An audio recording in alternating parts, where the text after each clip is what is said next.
बिस्मिल्लाहिर्रहमानिर्रहीम, अस्सलाम वालेकुम। जियो न्यूज़ पर आप देख रहे हैं आपस की बात और मैं हूं मुनीफ फारूक। बहुत सी बातें कही गई पिछले 4-5 महीनों के अंदर।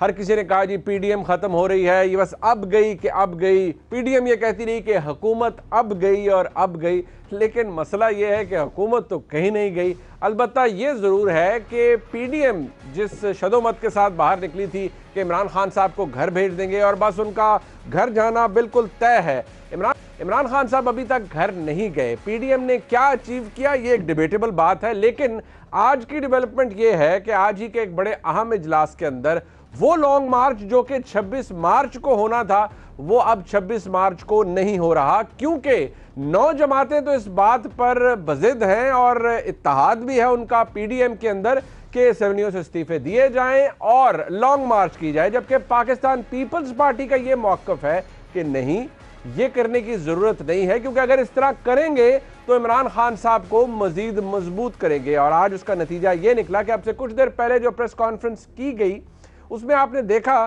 कि जनाब मौलाना फजल रहमान साहब आए, उन्होंने ऐलान किया कि पाकिस्तान पीपल्स पार्टी ने वक्त मांगा है, वक्त का हम वक्त देंगे, वो अपनी सेंट्रल एग्जीक्यूटिव कमेटी के अंदर इसको डिस्कस करेंगे और जवाब पीडीएम को देंगे। अगर आप इस फुटेज में देख लें, मौलाना साहब ने बात की, बगैर सहाफ़ियों का सवाल लिए वो वहाँ से चले गए। सहाफ़ी उन्हें पीछे से आवाज़ देते रहे कि हजूर आपसे सवाल करना है या पूछना है, तो अंग्रेज़ी में जिसे कहा जाता है कि ही वॉज पिस्ड ऑफ, वो बड़े आज शायद नाराज़ नज़र आ रहे थे और खुश बिल्कुल भी नहीं थे उस तमाम डेवलपमेंट की नतीजे में जो कि आज पीडीएम के अजलास के अंदर सामने आई। बहरहाल आज की खबर सबसे बड़ी यही है कि जो लॉन्ग मार्च होनी थी वो नहीं हो रही, लेकिन और बहुत सी दिलचस्प बातें हैं जो कि आज ही के इजलास के अंदर हुई।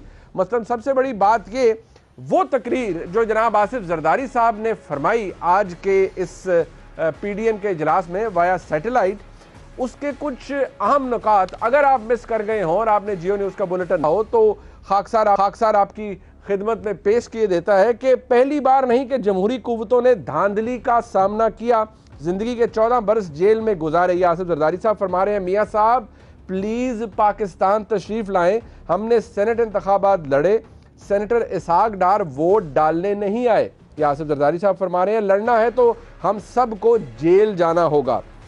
जब 1986 और 2007 में शहीद बीवी वतन आई तो मुल्क को मोबिलाइज किया था। लॉन्ग मार्च की ऐसी मनसूबाबंदी करनी होगी जैसे 1986 और 2007 में की थी। एस्टैब्लिशमेंट के खिलाफ जिद्दोजहद इदारों के इस्तेहकाम के लिए होनी चाहिए। उन्होंने ये भी कहा कि इसके अंदर ज़ाती अनाद नहीं होनी चाहिए। मियाँ साहब आप कैसे अवामी मसाइल का हल करेंगे, ये जरदारी साहब फरमा रहे हैं और पूछ रहे हैं मियाँ नवाज शरीफ साहब से। आपने अपने दौर में तनख्वाहों में इजाफा नहीं किया, मैंने NFC अवार्ड किया, 18वीं तरमीम की, मुझे सज़ा मिली। आसिफ जरदारी साहब ने फरमाया असेंबलियों को छोड़ना इमरान खान को मजबूत करने के मुतरादिफ है, ऐसे फैसले ना किए जाएं जिनसे हमारी राहें जुदा हों। हमारे इंतशार का फ़ायदा जमहूरियत के दुश्मनों को होगा, हम पहाड़ों पर नहीं पार्लियामान में रहकर लड़ सकते हैं। ये जनाब आसिफ जरदारी साहब का कहना था। मियाँ साहब आप इस्तीफ़े चाहते हैं तो सिर्फ हमें नहीं सबको जेल जाना होगा। नवाज शरीफ साहब इसहाक डार साहब के हमरा पाकिस्तान तशरीफ़ ले आएँ। मियाँ साहब जब आप पाकिस्तान वापस आएंगे हम आपके पास इस्तीफ़े जमा करवा देंगे। मैं जंग के लिए तैयार हूँ मगर मेरा डोमिसाइल मुख्तलिफ है। मियाँ साहब आप पंजाब की नुमाइंदगी करते हैं। ये आसिफ जरदारी साहब ने की, तल्ख बात है लेकिन फैक्चुअल भी है कि मियाँ नवाज शरीफ साहब की जमात ख़ास तौर पर पंजाब की नुमाइंदगी करती है। मरीम नवाज शरीफ साहिबा ने बहरहाल उसका जवाब दिया और कहा कि मेरी वालिद की जान को ख़तरा है, वतन वापस कैसे आएँ। आसिफ जरदारी साहब गारंटी दें कि मेरे वालिद की जान को पाकिस्तान में ख़तरा नहीं होगा। जैसे आप वीडियो लिंक पर हैं पाकिस्तान में होते हुए भी, वैसे ही मियाँ नवाज शरीफ भी वीडियो लिंक पर हैं। नैब की तहवील में मियाँ साहब की ज़िंदगी को ख़तरा है। मेरे वालिद को जेल में 2 बार हार्ट अटैक हो चुके हैं। मरीम नवाज शरीफ ने आज कहा मैं अपनी मर्ज़ी से यहाँ हूँ। जरदारी साहब ने ज़राए के मुताबिक किए कि उन्होंने कहा मेरा मकसद आपका दिल दुखाना नहीं था। उन्होंने अपोलोजाइज़ किया और मरीम नवाज शरीफ साहिबा ने भी बड़े दिल का मुजाहरा किया। उन्होंने कहा आप मेरे बुज़ुर्ग हैं, मैंने आपको बेटियों की तरह ही आपके आगे अपना गिला रखा है। बहरहाल हुकूमत का जो रिस्पॉन्स था वो आपके सामने है। शायद अगर ये कहा जाए कि कोई कहीं बैठा हुआ मुस्कुरा रहा होगा कि भाई ये पीडीएम मुझे निकली थी खदेड़ने के लिए, यार ये तो खुद खदेड़े जा रहे हैं, इनके तो आपसी इख्तलाफात ऐसे सामने आ रहे हैं, इनको तो ये तक पता नहीं है कि भाई मुझे निकालना कैसे है। ये बाय द वे जो बात है, ये वो सवाल है जो खाकसार अपने इस प्रोग्राम की तवस्सुत से अपने मौजूद मेहमानों से हमेशा से पूछता रहा है कि ठीक है जी, आपने इमरान खान साहब को निकालना है, पर निकालना कैसे है, उस हवाले से कोई वाज़ेह जवाब नहीं मिला। आज खैर दोबारा पूछ लेते हैं, अपने मेहमानों का तारुफ मैं करवा देता हूँ। मेरे साथ मौजूद है मियाँ जावेद, मरकज़ी रहनुमा है पाकिस्तान मुस्लिम लीग नून के इस्लामाबाद से मौजूद हैं। आगा रफ़ीउल्लाह साहब मरकज़ी रहनुमा है पाकिस्तान पीपल्स पार्टी के, मेरे साथ कराची से मौजूद हैं। डॉक्टर फिरदौस आशिक अवान साहिबा भी हमें ज्वाइन करेंगी, मुझे बताया गया है। वीडियो लिंक पर उन्हें हमारे साथ आना था, हम कोशिश करेंगे जल्दी से जल्दी डॉक्टर साहबा को भी अपने साथ वो हमारे साथ प्रोग्राम में मौजूद हों। डॉक्टर साहबा की आज बड़ी ज़बरदस्त किस्म की ट्वीट्स भी आ रही थी, जिसमें उनके मुताबिक जो पीडीएम है वो आईसीयू के अंदर पहुंच चुकी है, और बकौल डॉक्टर साहबा की या बजरिया डॉक्टर साहबा की ट्वीट के पता चला कि पीडीएम की मौत की इतला जल्द आने वाली है। बहरहाल डॉक्टर साहबा से उनके व्यूज़ उन्हीं के ज़बानी सुनेंगे, लेकिन सबसे पहले आगा साहब आपसे शुरू कर लेते हैं। आगा साहब मुझे ये बताएं, ये हर कोई ये ज़रा तंज़ ही कर रहा था कि जी वो आज बल्कि हुकूमत लगी हुई थी ट्वीट्स के ज़रिए कि जी वो जरदारी साहब के हवाले से कहा जाता था जब गिलानी साहब जीते कि जी एक जरदारी सब पे भारी, हमेशा कहा जाता था। आज उन्होंने कहा जी कि एक जरदारी पूरी पीडीएम पे भारी, यानी जरदारी साहब का जो तकरीर थी वो पूरी पीडीएम के लिए शौक थी। अच्छा ये बताइए, फैसला भी आप चले भी जाएंगे सीईसी के अंदर, आप बड़े क्लोज हैं अपनी पार्टी लीडरशिप के, जरदारी साहब का या पीपल्स पार्टी का फैसला तो नहीं बदलेगा, और शायद प्रैक्टिकली देखा जाए तो बदलना चाहिए भी नहीं, क्योंकि जरदारी साहब का फार्मूला तो कामयाब हुआ कि बाई इलेक्शन लड़े, उनसे भी फायदा होगा, अपोजिशन को सेनेट का इंतखाब लड़ा, उससे भी फायदा हुआ। बिस्मिल्लाहिर्रहमानिर्रहीम। मुनीब बहुत शुक्रिया मुझे मौक़िफ़ देने के लिए। देखें, मैं आपको थोड़ा सा पीछे लेके जाऊंगा। 2007 में जब शहीद मोहतरमा ने जब डायलॉग शुरू किए, बातचीत शुरू की, तो उस टाइम लोगों ने ये समझा और ये अज्यूम किया कि कहीं पाकिस्तान पीपल्स पार्टी बैकफुट पे चली गई है। पाकिस्तान पीपल्स पार्टी ने आमिर से जो है वो डायलॉग शुरू कर लिया। आमिर से वो डायलॉग या वो बातचीत आमिर के साथ नहीं थी, वो आमिर को निकालने के लिए, इस सिस्टम से बाहर फेंकने की थी। जो आपने देखा कि हमने उनको किस अंदाज में बाहर भी निकाला और वो इस सिस्टम से भी बाहर निकले और लोगों ने प्रूफ किया। फिर उसके बाद तारीख देखें कि तारीख बड़ी बहराम है, वो किसी चीज़ को फिर माफ़ भी नहीं करती।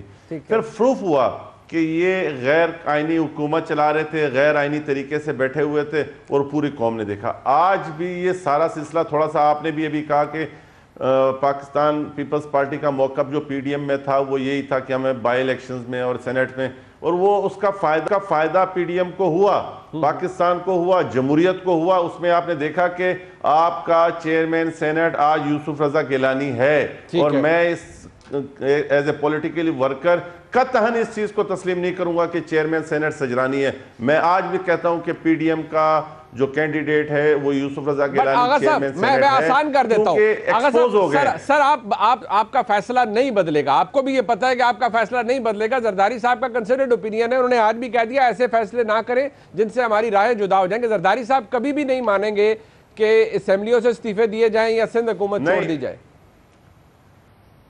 नहीं मुनीब, ऐसी बात नहीं है। जब देखें, जब पाकिस्तान पीपल्स पार्टी अपनी सीएसी में ये बात रखेगी तो बड़ी ओपन डिस्कशन होती है, और ऐसा नहीं है कि जरदारी साहब, मैं आपको एक छोटी सी मिसाल देता हूँ, आपके प्रोग्राम का वक्त कम है। मैं जरदारी साहब के पास जब गया तो जरदारी साहब ने कहा, जब नवाब खैरबख्श मरी साहब जब जेल में थे तो उस दौरान, बल्कि ये जरदारी साहब जेल में थे तो उस दौरान मीडिया टॉक पे उन्होंने बात की, बोला कि जी मरी साहब को सियासत भी नहीं आती और जंग भी नहीं आती, जिस पर मरी साहब काफ़ी नाराज़ हुए और एक वफ्द भेजा था जरदारी साहब के पास जेल में कि ये आपने मेरे मुतालिक कैसे बात की। उन्होंने कहा कि देखें सरदार नवाब साहब, आप पहाड़ों पे चले गए, कौम आज आपकी मर रही है, दुनिया को कोई पता नहीं है, आप सियासत जो है वो कर रहे हैं, लेकिन पहाड़ों में बैठ के आप आए कोयटा शहर में बैठे और इनको जवाब दें ताकि लोगों को भी पता चले।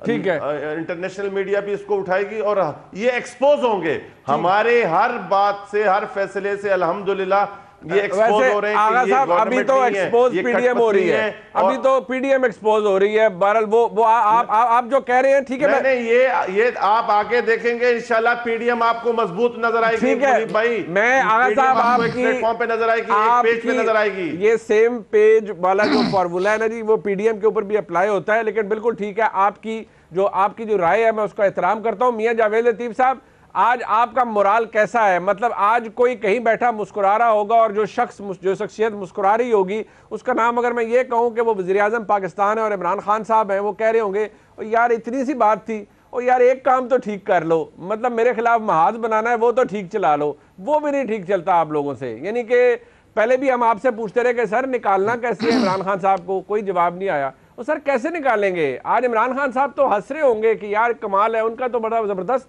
आज तो ट्रीट डे है उनका, फील्ड डे है।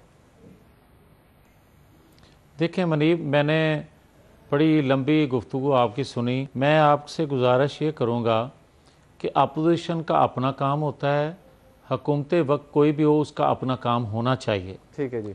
अब आप जो बात कर रहे हैं कि हुकूमत वक्त जो है और उसके जो सरबराह हैं वो बड़ा खुश हो रहे होंगे किसी कोने में बैठ के। मुझे ये बताएं कि अगर तो महंगाई कम हो गई है, अगर बेरोज़गारी का किसी हद तक ख़ात्मा हो गया है, अगर आपने मईशत को संभाल लिया है, अगर आपका इंडस्ट्री का पहिया चलना शुरू हो गया है, अगर आप श्रीलंका के अलावा किसी और मुल्क ने आपको बुला लिया है ये कह कर के आओ कश्मीर का मसला हल करें, तो यकीनन उन्हें खुश होना चाहिए। अच्छा। और अगर इन चीज़ों में से कोई एक चीज़ भी आपको नज़र नहीं आ रही तो फिर आप किस बात पे हुकूमत वक्त को खुश होना चाहिए? इस वजह से कि मैं कम अज़ कम बच गया हूँ, हुकूमत बच जाए उस पर खुश हैं, या पूरी की पूरी कौम जो है वो डूब जाए, रियासत डूब जाए, तो आप उस पर भी खुश होंगे? नहीं, वो खुश हमारी इस पे बात कि अब आओ कितनी नालायक है, वो इस पे खुश हो रहे होंगे। मेरा मकसद ये था, वो इस पे खुश हो रहे होंगे। नहीं, आप जो बात कह रहे हैं ना मनीब फ़ारूक साहब, बदकिस्मती है। और जिस वजह से हमने एक जद्दोजहद मुत्तहिदा अपोजिशन ने, पीडीएम ने शुरू की हुई है, यार बात यह है कि ये कोई इंतखाबी इत्तेहाद नहीं था मनीब फ़ारूक साहब। बिल्कुल ठीक है। हर जमात का अपना मंशूर है, हर जमात का अपना नुक्ता नज़र है, हर जमात अपना असूल, अपना तरीक़ाकार बताती है। अब आ जाएं जहां तक वैसे सर कथा कलामी, आपने ऐसे इंतखाबी इत्तेहाद बनाया ये बाई इलेक्शंस के अंदर, सेनेट इलेक्शन के अंदर आपने ऐसे इंतखाबी इत्तेहाद के तौर पे भी इस्तेमाल किया है सर? नहीं, आपको मैं इतला के लिए अर्ज कर दूं, ये इंतखाबी इत्तेहाद नहीं था, जैसा भी था ये था। नहीं, वो असूल कि जिस जमात ने जो रनर अप होगी या जिस जमात की सीट होगी वही इलेक्शन लड़ेगी और दूसरी इलेक्शन ना लड़े, ये इत्तेहाद नहीं होता। ये अपोजिशन में, हुकूमतों में, हुकूमती इत्तेहादों में भी ऐसा होता है। अब आ जाए जो बात आप फरमा रहे हैं कि अपोजिशन का काम है इनकी गलतियों को उजागर करना, अपोजिशन का काम है अवाम की अमंगों की तर्जमानी करना।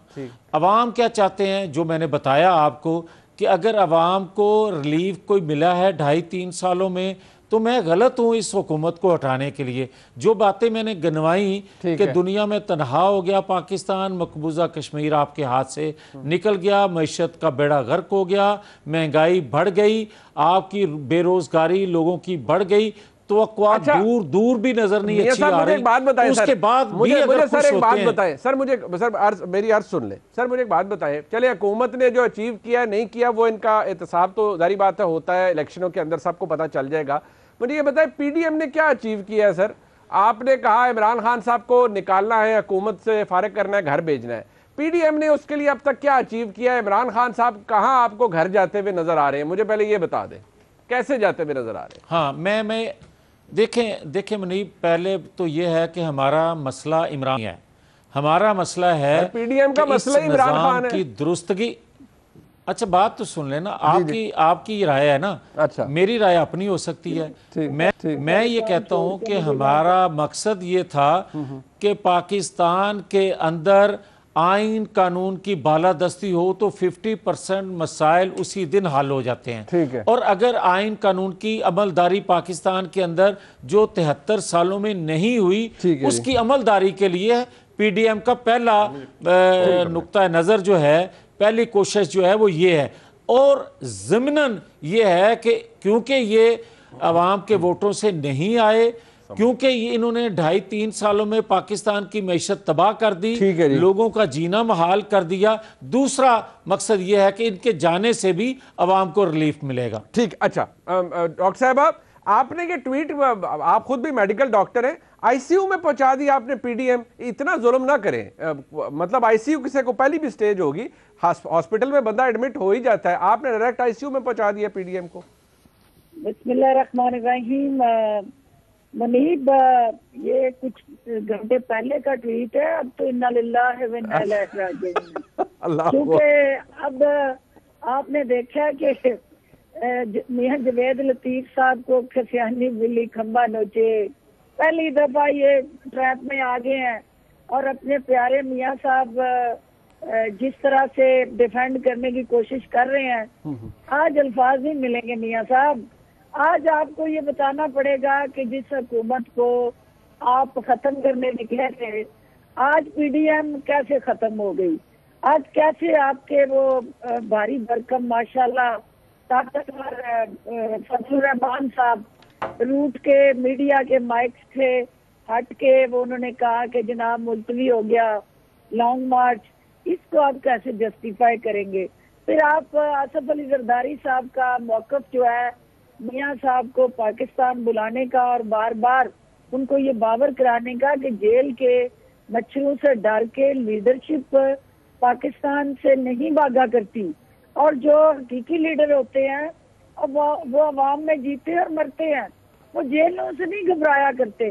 तो मियां साहब इसका कोई आपके पास जवाब नहीं है।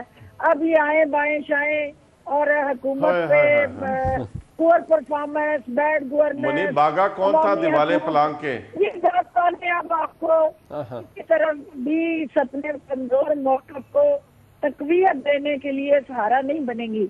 अब असल कहानी जो मुनीब मैं सुनाऊं आपको जी कि हुआ ये है कि पहले दिन से ही एक दूसरे से मुखलिस नहीं थे, और ये जब अदम एतमाद की हुकूमत में बात कर रहे थे तो अल्टीमेटली ये एक दूसरे पे अदम एतमाद कर रहे थे, क्योंकि एक दूसरे के कौल और फेल में तजाद था और ये गैर फितरी सोच थी, इत्तेहाद था।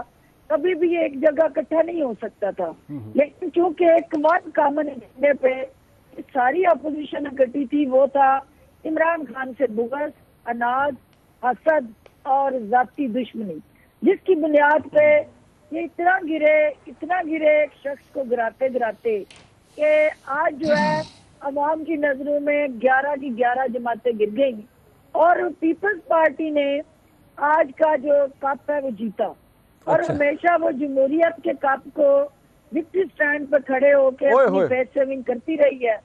तो पीपल्स पार्टी ने आज एक दफा फिर साबित किया कि डेसू ना डेसू, सिंध ना डेसू, मरसू मरसू सिंध ना डेसू। तो आज जो सिंध के साथ जुड़ा एक रीजनल पार्टी की हैसियत से पीपल्स पार्टी का अपना वजूद था, उसको उसने बचा लिया। डॉक्टर साहब, चूंकि ये सेनेट के इलेक्शन में मुनीब साबित हो चुका है जी। मुनीब मुझे एक बात बताएं, पीपल्स पार्टी की सिंध की हुकूमत को ये क्या खतरा ला के जरा बताएं मुझे। नहीं, अच्छा मैंने डॉक्टर साहबा की फराख दिली, डॉक्टर साहबा की फराख दिली देखे ना, उन्होंने आपको कप दे दिया आज। डॉक्टर साहबा वैसे नहीं किसी को आपने कप जीता, लेकिन जीता सिंध से है। ये आहिस्ता आहिस्ता सबको कप देंगे, सबर करें।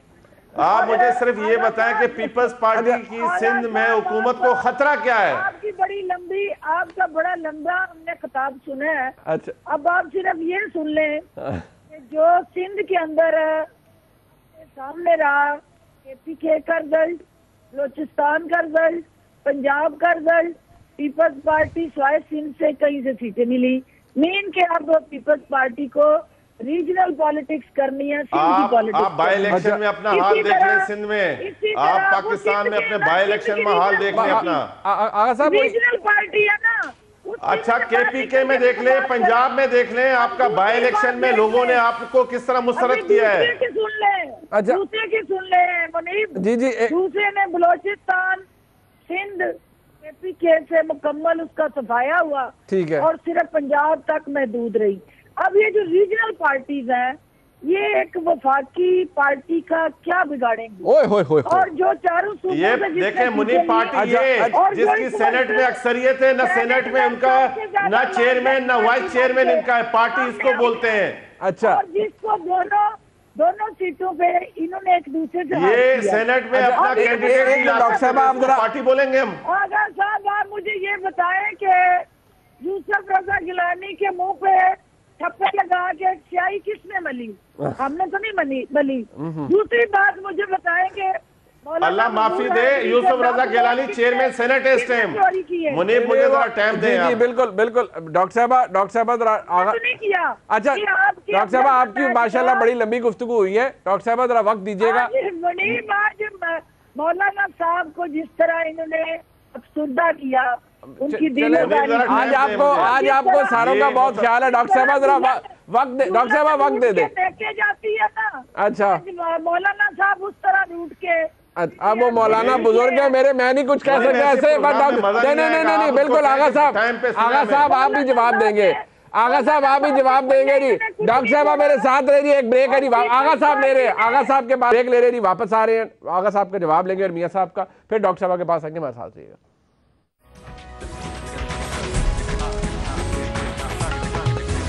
आगा साहब आपका एहतजाज सारा आंखों पर, आप डॉक्टर साहब को जवाब देना चाह रहे थे, पहले तो आप रिस्पॉन्ड कर दें, फिर जरा मेरे एक सवाल का भी जवाब दे दें। आप बाई इलेक्शन गिनवा रहे थे, आपने कहा सिंध में देख ले, हर जगह देख ले, वो इत्तेहाद से हुआ, वो कह रही हैं आपकी जमात सुकड़ कर रीजनल पार्टी बन गई है, उनका एतराज ये है, वैसे उन्होंने फराख दिली दिखाई है, आपको कप दे दिया आज एक। हमें ऐसे कपों की कोई जरूरत नहीं है मुनीब, बात यह है कि कप भी जमहूरी लोग, देखें हम जमहूरी लोग हैं, हमें जमहूरी लोगों से कोई लकब और कोई ओहदा चाहिए, ऐसे किसी भी पार्टी से या शख्सियत से हमें कोई ओहदा या किसी किस्म की शाबाशी नहीं चाहिए।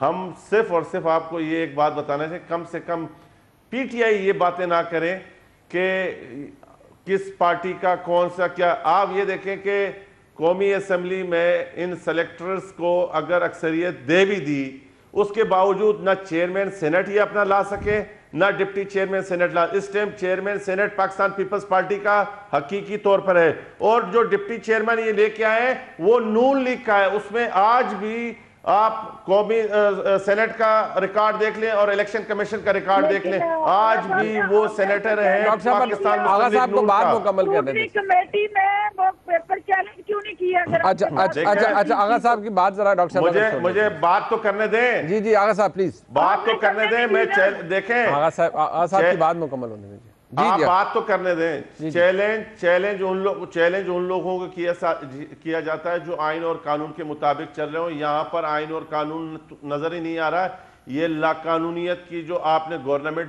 सजा के रखी हुई है, एक आपने अपनी ख्वाहिशात पर एक गवर्नमेंट बना के रखी हुई है, इसका कोई किसी किस्म की कोई अहमियत नहीं है। जिस टाइम इमरान खान कहता था कि सिविल नाफरमानी करो, जिस टाइम इमरान खान कहता था कि बिल जलाओ, जिस टाइम इमरान खान कहता था कि निकलो जलाओ गिराओ, ये उस जमाने की उस किस्म की हुकूमत आज है कि जलाओ गिराओ और इस किस्म की सिविल नाफरमानी की बातें जहां पर आप पाकिस्तान को लेके जा रहे हैं।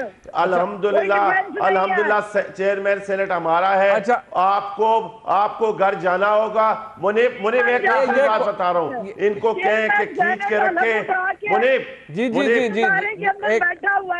अच्छा एक मिनट डॉक्टर साहब उनकी बात तो मुकम्मल होने देना, इनकी बात तो मुकम्मल। डॉक्टर साहब काइंडली प्लीज उनकी बात मुकम्मल।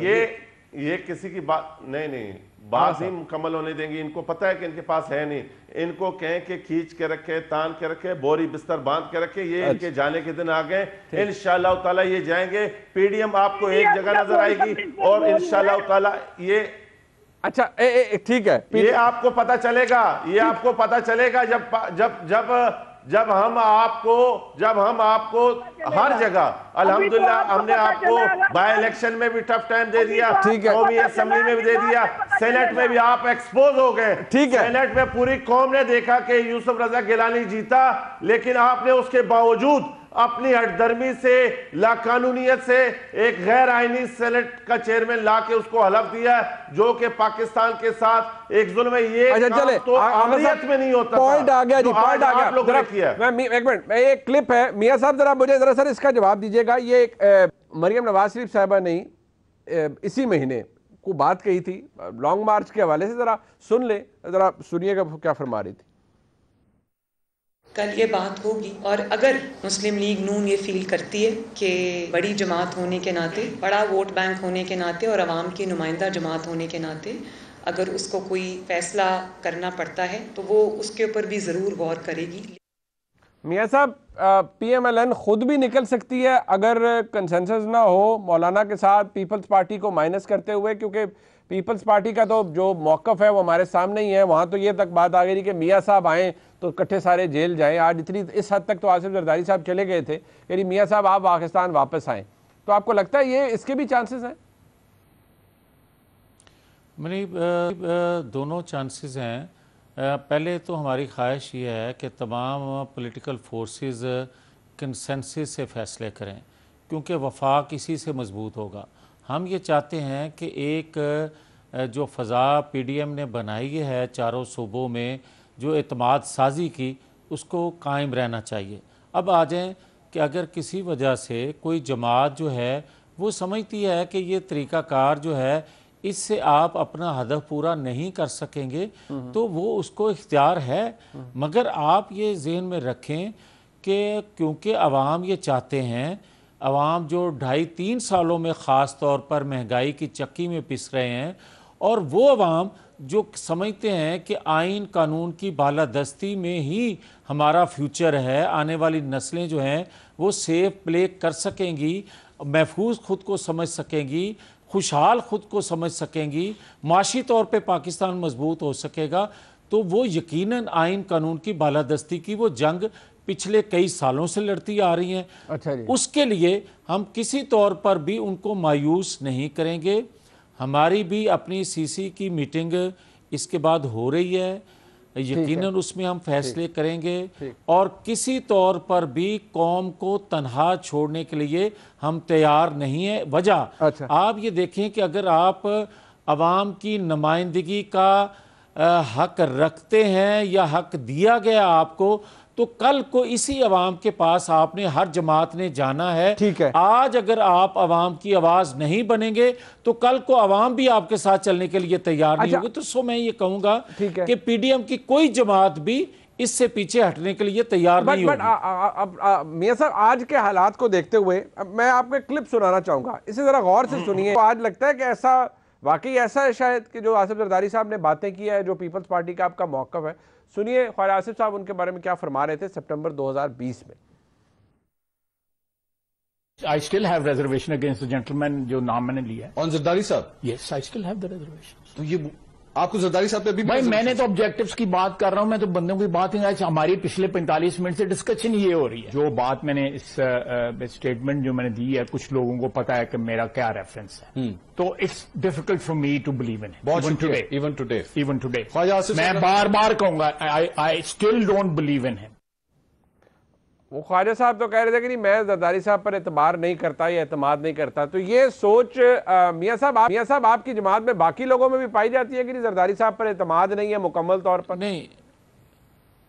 नहीं मनीब, मैं हरगिज़ ऐसी बात को सपोर्ट नहीं करता और ना ये बात है। वजह यह है कि 11 की 11 जमातें जो PDM का हिस्सा हैं, सब ने तकलीफ़ें सही हुई हैं इस नज़रिए के लिए, इस सोच की हामिल तमाम जमातें हैं। जेलें काटी हुई, ये आज हमें कौन सिखा रहा है कि जेलें काटनी पड़ेंगी या डर गए? ये कोई जमात की लीडरशिप या कारकुन डरने भागने वाले नहीं हैं, ना हम दीवारें फलांद कर पुलिस से भागने वाले लोग हैं। मैं नहीं कहूँगा कि आज की हुकूमत के सरबराह ने किस तरह दीवारें फलांगी, ये छोड़े, मैं इस ब्लेम गेम में पड़ता ही नहीं हूँ। मैं ये कहूँगा कि देखें, आज ज़रूरत इस बात की है कि आज हमें आने वाली नस्लों को देखना है। और तीसरे नंबर पे मैं आपको बताता जाऊं कि हर 2 शक्ल में पीडीएम की जमातों ने इकट्ठा रहना है, रहेगी। वजह यह है कि कौम इनसे तवक्को ही ये रखती है। अब मैं आखिरी बात इस हवाले से एक और करता जाऊं कि जो विक्ट्री स्टैंड पर बार बार खड़े होने की बातें की जा रही है ना, एक सेकंड, मेरी बहन को सब्र करवाएं, सब्र करवाएं। मैं ये कहता हूं कि विक्ट्री जहां तक विक्ट्री स्टैंड पर खड़े होने वाली बातें मेरी बहन कर रही हैं, तो मैं इनके खिदमत में बड़े अदब से यह गुजारिश करूंगा कि एक आपने इस्तकबाल किया था अमेरिका से वापसी पर, आपने कहा कि वर्ल्ड कप दूसरी दफ़ा जीता है और आपने इस्तकबाल किया, तो अगले दिन आपके हाथों से मकबूजा कश्मीर चला गया था। आप खुदा के लिए इस कौम पर रहम करें, इस रियासत पर रहम करें। एक ब्रेक ले रहे हैं यहाँ पर मियां साहब। डॉक्टर साहब मैं आपके पास आऊंगा जी, ब्रेक के बाद फौरी तौर पर आप जवाब दीजिएगा, फिर हम आगा साहब के पास जाएंगे। हमारे साथ रहिए जी। डॉक्टर साहब आप फरमाना चाह रही थी, कुछ पहले फरमा दीजिए, फिर मेरा भी आपसे सवाल है। जी जी मैं अब जी डॉक्टर साहब, मुझे बड़ा इस वक्त जो है ना मियां साहब का मुफक्कराना खिताब सुन के बड़ी हैरानगी हो रही है। अच्छा जी, कि मियां साहब के कितने चेहरे हैं, ये कौन से पाकिस्तान की बात कर रहे हैं, ये आगा साहब मैं भी आता हूँ जी। डॉक्टर साहब की बात पाकिस्तान के लिए जो है वो इस वक्त इनका दिल जो है पिस रहा है, किस अवाम की बात कर रहे हैं। क्या ये उसी पाकिस्तान के लिए परेशान है जिसके लिए चंद दिन पहले इन्होंने नारा लगाया कि मैं पाकिस्तान खप्पे का, हम नारा नहीं लगाएंगे। ये उस पाकिस्तान के लिए परेशान है या कि मुख्तलिफ पाकिस्तान है जिसके लिए ये इनके अंदर जो है वो दर्द है। बात ये है कि बदकिस्मती है कि जब ये इक़्तिदार में उन्होंने बात की, इक़्तिदार में बात नहीं है, को घुमा फिरा के देखें मुनीब, ये गलत बात है। तर्जमान ना बनो, वो बंद करो, उसकी तर्जमानी तुम ना करो, उसके मुंह में जुबान है। बकवास आप ना करो, किस तरह की बात कर रहे हो तुम, और तुम्हारी ये क्या बात कर रहे हो मुनीब? ये किसको आपने बिठाया हुआ है? ये किस किस्म की औरत है? अच्छा नहीं, ये कौन है? नहीं, खबरदार इस तरह की बात मेरे साथ की, उसकी तर्जमानी खबरदार है अगर मेरे साथ इस तरह की बात की। उसको बोलना आता है। आप कौन होती है मैं जिसकी मर्जी तर्जुमानी करूं? अच्छा मुनीब ये किस किस्म की औरत है? इसको ना मेरे मौजूद मेहमान है ना फजूल बातें मेरे साथ करें। उसकी की लैंग्वेज अगर ये करेगी तो ये खबरदार, इनको बोलो तुम्हारा आराम से बैठो, बकवास मत करो। आगा साहब बात करो, यही सिखाया फजूल औरत। ये तुम्हारा फजूल औरत। ओहो वो खातून यार, वो खातून है। आगा साहब ठंडे हो जाइए यार। ना बिल्कुल इस किस्म की लैंग्वेज ना इस किस्म की बकवास मैं सुनने के लिए। आगा साहब गुस्सा ठंडा करें यार, लोगों को बताओ कि तुम्हारे असल क्या है, अपना असल बता रहे हो, किस्म की लैंग्वेज अपनी हकीकत बता रहे हो, किस्म की बात करने वाली अपनी तारीफ करा रहे हो, कराते जाओ, अपना तारीफ कराओ और कराओ। ये होता अपने अंदर का इस किस्म की बात करने वाली अपनी जीन्स को बयान करो, तुम्हारे जीन्स कैसी है बताओ। होती है मुझसे मुखातिब होने के लिए आप। अच्छा डॉक्टर साहब आप अपनी बात, तुम कौन होते हैं बोलने वाले? आगा साहब प्लीज आप बोलने वाले आगा साहब आप चुप कर जाए, एक दफा उनकी बात सुन ले, ठंडे हो जाए। मैं दोनों से गुजारिश करूंगा प्लीज। तर्जमाने किसने किया? पहले एक सेकंड का टाइटल लगा लो। अच्छा चले मुनीब एक सेकंड, मुनीब आप भी रोके दोनों को जरा। मुनीब एक सेकंड, मुनीब एक सेकंड, आप चुप रहे। नहीं मुनीब एक सेकंड, अपनी बारी कर चुके हैं। मुनीब एक सेकंड, मैं नहीं मुनीब। डॉक्टर साहब प्लीज आप इनको चुप कराएं जरा। मुनीब तुम्हारे प्रोग्राम में तुमने हमेशा हर लूले लंगड़े को बिठा के प्रोग्राम फिक्स किया। डॉक्टर साहब चले आप जो मर्जी कहना चाहती है डॉक्टर साहब करिए। आप आपस में उलझ पड़े हैं, आप उलझ पड़े हैं तो मैं क्या कर सकता हूँ? डॉक्टर साहब जो मर्जी आपने कहने गए वो लोग देखते हैं प्रोग्राम, मैं क्या कह सकता हूँ? बहरहाल मैं आप सब मेहमानों से गुजारिश करूंगा। डॉक्टर साहब ये तू तड़ाक से बात ना करे। ओहो आगा साहब मैंने कहा यार चुप कर जाए भाई। डॉक्टर साहब आप अपनी बात मुकम्मल कर लीजिए प्लीज। ओ भाई उनको चुप करवाएं। डॉक्टर यार आगा साहब उनकी बात तो पागल। ओहो आगा साहब आप चुप करेंगे तो वो अपने बात करें। आप आगा साहब तर्जमान पीपल्स नहीं, वो तू पार्टी तड़ाक का से हो बात ना सकता करे। है। वो देखे, ये वो तो मुझे मैं मेरे कैसे साथ तर्जमान इखलाक है? में बात करे, वो बात करे, कौमी मसाइल पे बात करे, वो मुझसे तू तड़ाक में बात नहीं कर सकती। अच्छा चले, ठीक है, बात खत्म हो गई। मैं चाह रहा हूँ बात ये है कि मैंने जब मियां जवेद लतीफ सुन की सकता जबान मुंह से 10 बार आके मैं- बोल सकती है तो ओ तुम्हारी भाई, बात- मैं जिसकी मर्जी तर्जुमानी की जो मर्जी बात करूं, आप होती कौन है मुझे मना करने वाली? मैं जिसकी तुम मर्जी कौन बात होते हो? करूं, आप कौन होती है मुझसे बात करने कौन वाली? हो? तुम कौन हो? तुम अपना आप कौन होती है? तेरा में मैं जो मर्जी हूं, आप कौन होती है जो इस किस्म की बात करें? ज्यादा गलत बात ज्यादा कर रहे हो, बूट तुम्हें पॉलिश किसी ने मत करो, तमीज ही बूट नहीं पॉलिशियो, सिखाई। तुम्हें तमीज ही नहीं सिखाई किसी ने। बूट पॉलिशियो। ये खवातीन से बात कैसे करते हैं? जावेद लतीफ तमीज- साहब प्रोग्राम छोड़कर अपनी जा बहनों चुके से इस हैं। तरह इस बात गुफ्तगू करते के हो। नतीजे में मैं अब अपने मेहमानों को यही अर्ज कर रहा हूँ, मैंने मुतअद्दिद कोशिश की है। आगा साहब कुछ काइंडली नहीं आप कर रहे हो। हो जाइए, देखें, मुनीब, डॉक्टर ये साहब को तमाशा बात लगाए हो। मुकम्मल तू कर तड़ाक से लेने बात दें। ना करें। अच्छा आगा साहब सुन ली बात, सर हो तुमने गया, मैं हमेशा ठीक है, तमाशा उनकी लगाया। तरफ से मैं माजरत कर लेता हूँ जी, ठीक है, उन्होंने बात, उनकी बात मुकम्मल होने दे, फिर आगा साहब आप तसल्ली से जवाब दे दें। डॉक्टर साहबा की वो अब उनकी बात ही बीच में रह गई। डॉक्टर साहबा प्लीज काइंडली आप अपनी बात मुकम्मल कर लीजिए जी, प्लीज। बात ये है मुनीब के तुम जानबूझ के लूले लंगड़े पार्टिसिपेंट लाते हो।